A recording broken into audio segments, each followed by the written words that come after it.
Hello, everyone. Welcome back to another episode of the Chill Out podcast. So, I'm really glad that you're here today. First of all, I love hanging out with you as always. But in this episode, I'm kind of nervous, to be honest, because I'm about to talk about a situation that I experienced. You know, that moment when you're like kind of feeling a bit weird about chatting about something because you're almost like out of that situation, and now it kind of feels weird to like revisit it, but I just feel like I want to share things that I learned, and I just hope that they're able to help you if you are going through this. So this one is a little bit, real, okay, weird, and a lot relatable, which is breakups. And when I say breakups, I mean any kind of ending that hurts: romantic relationships, friendships, even situations where someone you cared about deeply is no longer part of your life. I want to start this by being really honest. So this year I went through like an ending of a relationship slash friendship, okay? More of a friendship at that point. But it's something that obviously hurt me a lot. And honestly, even months later, there were moments when I still sort of like felt that sting and that sadness and that frustration. And then you sort of like start questioning things and you're like, wait, why did this happen? Or what did I do wrong? And I know that I'm not alone in this. And I also know that so many of us feel pressure to like move on or to just get over something quickly, which is very exhausting and often very unrealistic. So here's the thing about breakups: there are good days and bad days and everything in between. And there's no timeline, no checklist, and definitely no one size fits all formula. And you know what? That's okay. I want to be really clear from the start. This episode isn't about cliches or like motivational quotes that feel empty or just get over it advice. It's about gentle guidance and reflection and actionable ways to start moving forward in a way that actually honors you and your feelings. So today I will be sharing 5 practical ways that I've found to actually start healing and, start reclaiming your life again after a breakup. Things that helped me personally navigate pain and find clarity and gradually reconnect with myself again. And, some of them are emotional, some of them are reflective, some of them are practical. And all of them are about moving forward without rushing, without forcing, or even without punishing yourself. And before we dive in, I just want you to take a breath. You're allowed to feel all the things you're feeling right now, okay? If you just got out of something, okay, out of a relationship, or you just ended a friendship or whatever, don't worry, okay? Just take a breath with me in this moment and just know that you are allowed to feel exactly what you're feeling now. The worst thing that you can do is try and like pretend that it doesn't affect you and lie to yourself. Because trust me, a few days later, a few months later, a few years later, it does catch up to you, and you're sort of having to now like face those feelings and those emotions that you've tried so hard to like just suppress and forget about. So just be okay with how you're feeling right now and know that it is validated and you will be fine. And this episode is your safe space, okay? No judgment, no pressure, just a conversation about healing and growth and taking those small intentional steps toward feeling like yourself again. All right, let's get into it. Before we dive into the actionable steps, I want to just acknowledge the reality of what happens after a breakup. Because I think sometimes we try to rush past it, or we're told that we should, but healing starts with really understanding what you are feeling. They can stir up a mix of emotions like sadness, anger, confusion, loneliness, even self-doubt. And you might find yourself replaying conversations in your head, asking yourself, wait, like what went wrong? Or you start feeling guilty about things that you just can't change, and that's all normal. There's no right way to feel, and there's no timeline for feeling it. Another thing that I noticed is how much breakups can make you question yourself. It's so easy to spiral into self-doubt, like, am I not enough? Or did I do something wrong? Why am I always the one struggling? I think that we've all been there. And the truth is, these questions are normal, but they're also not the whole story. A breakup does not define your worth. And the end of a relationship doesn't mean that you failed. It just means that this chapter is over and there is room for a new one eventually. And I just think that there's so many stages of breakups, right? I think I've read somewhere that there's like 5 or something. I don't know. Don't quote me on that. But you definitely go through different phases of like how you're feeling. And some days you're feeling amazing. You're so excited to be focusing on yourself. And then literally the next day you're feeling so down and so depressed and like questioning literally everything in your life. And it's terrible, okay? It's also really terrible when you are trying to seek out closure from someone that you really loved and they just aren't reciprocating that. They're not giving you that closure that you really need to move forward. And sadly, sometimes you are the one that has to give that closure to yourself. And I know that sounds like so Pinterest vibes, like something you'd literally read on Pinterest. But it's so true when you think about it, because you're not always going to get those answers or those responses that you necessarily want. The whole process just honestly sucks. Like, I know that for myself, I was in a relationship for a very long time with someone that I loved so much. And I'm so grateful for that relationship, even though it ended. But basically, when we broke up, we still kept in contact. We still kept hanging out. Then eventually we got back together for a little bit. Then we ended things. And then we're still kind of talking. And it's a very confusing situation to be in. And then when it came to the ending of it, he sort of just ghosted me. He stopped engaging. He stopped reaching out.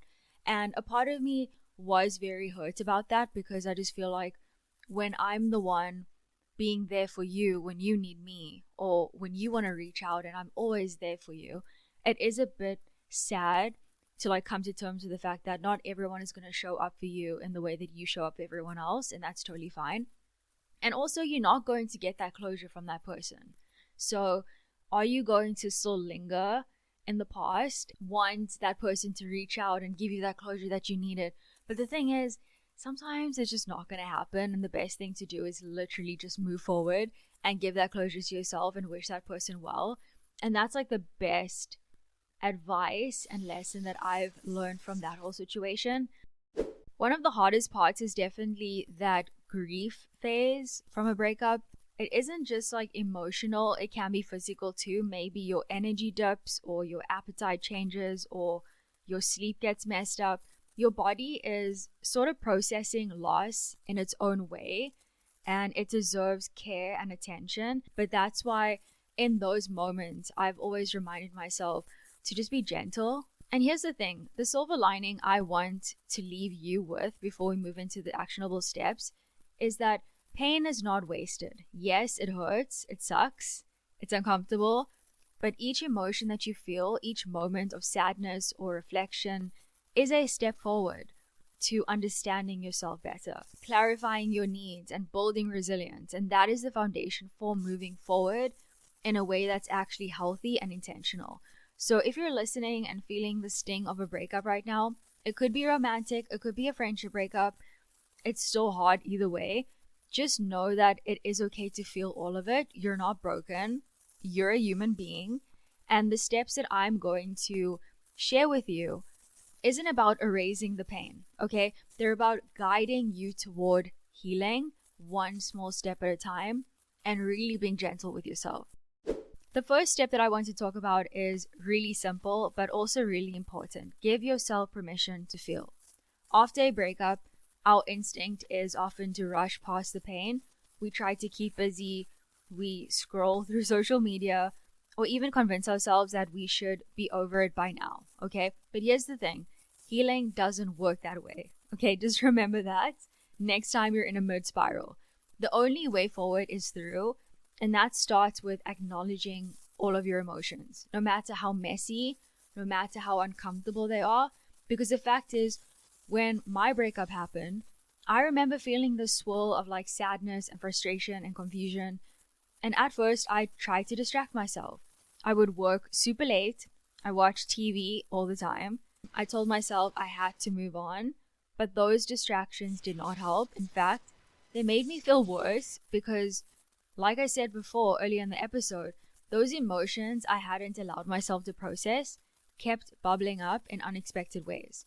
So what I learned, that it is okay, and actually it's necessary to sit with your feelings and cry if you need to, and journal, or call a friend, or call your parents, or even just pause and acknowledge internally, I'm hurting right now and that's okay. And these aren't signs of weakness. they're signs of honesty and self-awareness. It's just totally fine to like express how you feel, and I'm not meaning like going to the mall and like crying in front of everyone or like putting on a big show and like being dramatic. I mean, when you're by yourself, okay, and you're feeling sad or you're feeling really down, it is okay to feel those emotions and like process them by yourself and feel them, but just don't remain in them. And just try and figure out, healthy, positive ways that is going to kind of bring you out of that headspace and make you feel better again, but just don't try and suppress it. Try and figure out why you're feeling that way and what steps you can take to like get out of that headspace. I like to remind myself that emotions are temporary and they're fluid, and feeling sad or angry doesn't mean you'll feel this way forever. It just means your mind and your body are processing a loss. Giving yourself permission to feel is like giving your emotional self the space to breathe, and it's the first step toward real healing. And one practical thing I did was to create little intentional moments. So I would walk outside without my phone, I would listen to music that matched my mood, or just sit quietly with a cup of tea. I didn't try to fix the way I was feeling immediately or overanalyze them. I just let them exist and let those thoughts and those feelings exist in the moment and reflect on them and write them down. I would just allow myself to feel them, but not get stuck in them. That's the difference.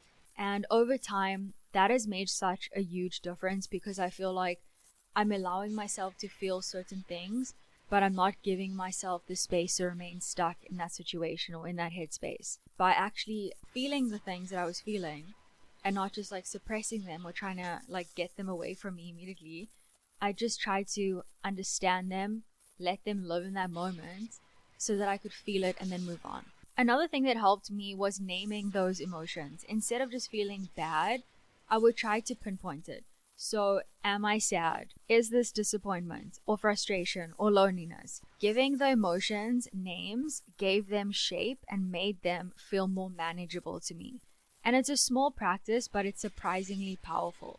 So the takeaway here is allow yourself to feel without judgment or rush. The more that you allow yourself to actually feel fully, the more space you actually create for healing and clarity and moving forward.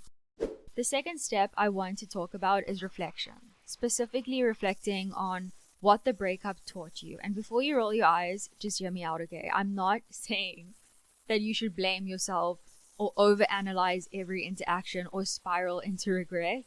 Reflection is about finding clarity and learning, not self-punishment.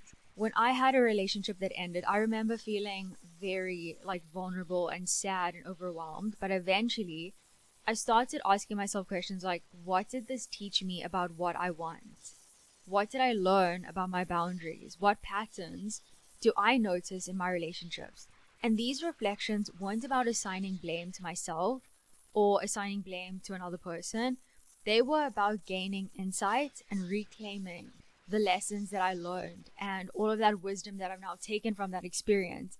And I can now take and move forward with so much confidence and so much more clarity. Reflection helps you to see the growth hidden in the pain, which can be very hard sometimes. For example, maybe you learned that it's important to set boundaries earlier, or that communication matters more than you realized. Maybe you discovered that you thrive when you're more independent, or that certain energy drains you, things that you might not have noticed if the relationship had continued. One exercise that I found super helpful was journaling with prompts. So some of my favorites are, what did I learn about myself through this experience? What do I want to prioritize in my next relationship or friendship? What patterns or red flags can I recognize now that I couldn't before? And how can I honor my feelings while moving forward? Even answering one of these questions each day can slowly help you process the experience and gain perspective. The point isn't to rush through grief, it's to create a space for understanding and empowerment. Reflection also helps you to reframe the breakup. Instead of seeing it as purely as a loss and a really bad thing that happened, you can start to view it as an opportunity for growth. And I found that when I started reflecting intentionally, I started noticing subtle shifts in my mindset. I felt less like a victim of circumstances and more like someone actively shaping my own healing and growth. So the takeaway here is simple. Look for the lessons without judgment, take notes, journal, or even just think quietly about what this experience has shown you. Each insight is a tool that will help you to move forward with intention and clarity and self-respect. The third step I want to talk about is something I think is so important after a breakup: reconnecting with yourself. One of the hardest things about the end of a relationship or a friendship is that we can lose sight of who we are outside of that connection, right? Our routines, our habits, even our sense of identity can feel tied to someone else. So after a breakup, it's crucial to reclaim that space and remember who you are. What do I like? What do I want to do? Do I actually like that? And you start looking around and you feel so weird. Like you're like, oh my gosh, what am I going to do? Because your life is so invested in this one person for so long. And you do end up losing yourself, which is kind of sad. But it does definitely happen to a lot of people. It is very important to identify the fact that you are your own person. You're allowed to have boundaries and you're allowed to enjoy things that you like. For me, focusing on myself again looked like reinvesting in the things that bring me joy. I started paying more attention to my own rituals that I'd neglected, like my Sunday movie ritual or journaling and even simple solo walks at sunset. These little moments reminded me that life still has pleasure and peace and small joys, even when things feel heavy. And one of the best things that I did for myself this year was remove Instagram from my phone. I literally took a 2-month break from it. Now I literally just log on or like download the app. Actually, it's such a mission, honestly. But I just download the app if I want to post something. I post it, I get off it. And like that's my whole vibe right now. And I think that was such a major shift for me too, because I think I just felt so overwhelmed this year and I needed to sort of step out of that whole like online world and like seeing what people are doing and whatever. And I needed to kind of get back into my life and figure out what I want to do. Okay, what do I enjoy? And doing that by like literally deleting the app and not being as active all the time. And by active, I mean like scrolling. Okay, scrolling for hours. It does not help and it's not good for your brain. And I just found that deleting the app and not having it so present in my life has benefited my mental health in so many ways. And by actually starting to focus more on myself, it sort of gave me that permission to try new things, to step outside of my comfort zone, to say yes to that party, to go out for drinks, to go to an arts expo, to do things that I wouldn't usually do. Okay, because I'm a homebody. I like being at home. I like being by myself a lot of the time because I just enjoy that. Saying yes to more things has really helped me, like just getting out of my comfort zone, like having some fun and not being so consumed by my own thoughts and how I was feeling in the moment. Another piece of reconnecting with yourself is self-care on your own terms. And this can be anything from meditating or exercising or treating yourself to a favorite meal, to simply say no to plans that don't serve your energy, or even saying yes to plans because you want to have some fun and you haven't had some fun in a very long time and you want to do more things that make you enjoy your life. And it's all about honoring your mind and honoring your emotions and remembering that your own well-being is a priority. One thing that I realized is that reconnecting with myself also helps you to rebuild confidence and trust in your own decisions. And after a breakup, it's normal to question yourself and your choices and even your judgment. But spending intentional time with yourself and learning what brings you joy and peace and creating routines that feel aligned with your values, all of this restores a sense of groundedness and self-trust. So the takeaway from this is use this time that you have to reconnect and discover yourself again and really invest in yourself again. And that quote that says, the best investment you can do is invest in yourself, is so true. So reclaim rituals, explore interests that you have, honor your emotions, and nurture your own growth.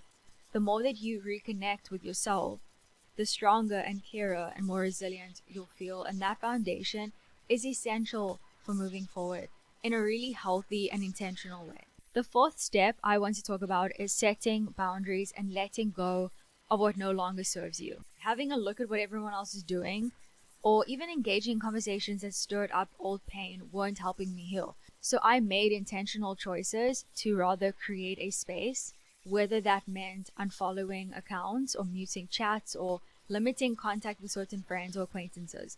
And honestly, it was freeing. It wasn't about punishment or cutting people off. It was about protecting my own energy, my own mental health, and giving myself room to breathe. Setting boundaries also applies to yourself. It's okay to say no to conversations or situations that feel draining, especially while you're processing a breakup. You don't owe anyone your immediate presence or attention or emotional labor. Giving yourself that permission is one of the most compassionate things that you can do. And another layer of this is learning to release mental and emotional baggage. And that could be letting go of grudges or guilt or self-blame. For me, a lot of my healing came from actively reminding myself that this is done. I'm allowed to move forward. I don't need to carry this. Releasing isn't about forgetting. It's about reclaiming your power and choosing peace over unnecessary suffering. And boundaries and release aren't one-time things. They're ongoing practices. Some days will feel harder than others, and that's completely normal. But each intentional choice you make, whether it's saying no or taking a break from social media or removing yourself from toxic energy, this all reinforces your self-respect and helps you to move forward in a really healthy and empowered type of way. The fifth and final step I want to talk about is taking small steps forward. After a breakup, it's super easy to feel like you need to fix everything at once or suddenly rebuild your life, but healing isn't about rushing. It's about intentional, manageable steps that help you to get your confidence back, find some joy, and figure out your sense of self again. For me, taking small steps looked like experimenting with little things that brought me happiness and purpose. So I started setting small goals, like going for a short sunset walk, journaling for 10 minutes, reading more, or trying to figure out a way on how to get further to maybe a bigger goal that I have and sort of focus all of my energy into that. And these weren't huge accomplishments, but each one reminded me that life still held moments of pleasure and growth. It's all possible even while you are feeling a ton of sadness. Taking small steps forward also involves celebrating tiny wins. Healing is full of little milestones. Getting through a difficult day without spiraling, or setting a boundary, reaching out to a supportive friend, or even just feeling a moment of peace. These moments matter. And I just think that by acknowledging them, it sort of reinforces your progress and it allows you to see how far you've actually come. So it is all about just being consistent without pressuring yourself, because some days a step forward might be bigger, like a social outing, a solo adventure, or a creative project. Other days it's enough to take a deep breath, honestly. You could enjoy a cup of tea or simply rest, and each of these moments, they count. The goal isn't about being perfect, it's momentum and mindful movement forward. So finally, just know that taking small steps forward is all about rebuilding that trust in yourself again. After a breakup that sucked, or a friendship breakup, whatever it was, it's normal to question your instincts or decisions. By gradually making choices that honor your needs, feelings, and boundaries, I just think that you start to take back your power in a way, and you're able to remind yourself that you can navigate life on your own terms.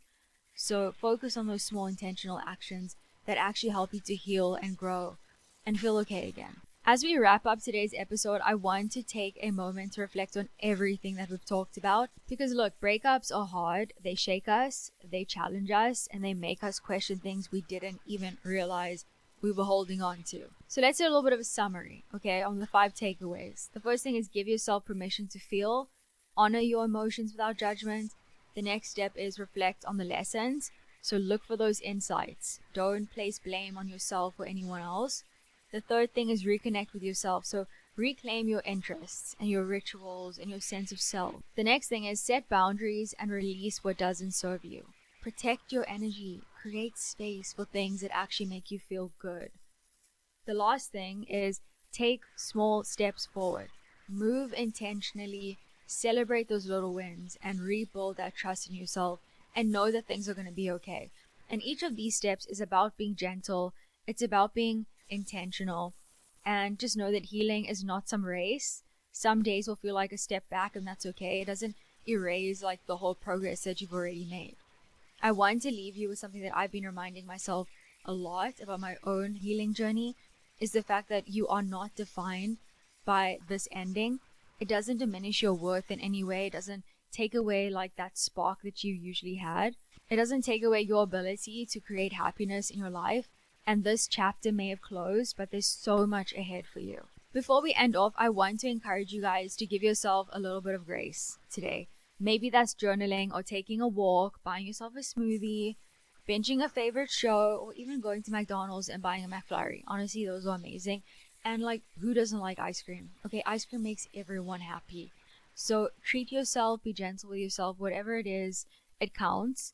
Each moment of self-care and reflection and intention is a brick in that foundation of your own healing. So thank you guys so much for spending time with me today. I hope this episode has offered you some comfort and guidance and practical ways to start moving forward after a breakup. The aftermath of a breakup sucks, okay? But so many people have gone through it, and just know that you'll be fine. And I hope that these little bit of steps and insights and my little story time helped you feel less alone. And just remember that this ending doesn't define you. You will be okay. You're amazing. As always, I love hanging out with you, and I'll see you guys next week. Have an amazing week, guys. It's the holiday season. Have a ball, okay? Have fun. Bye.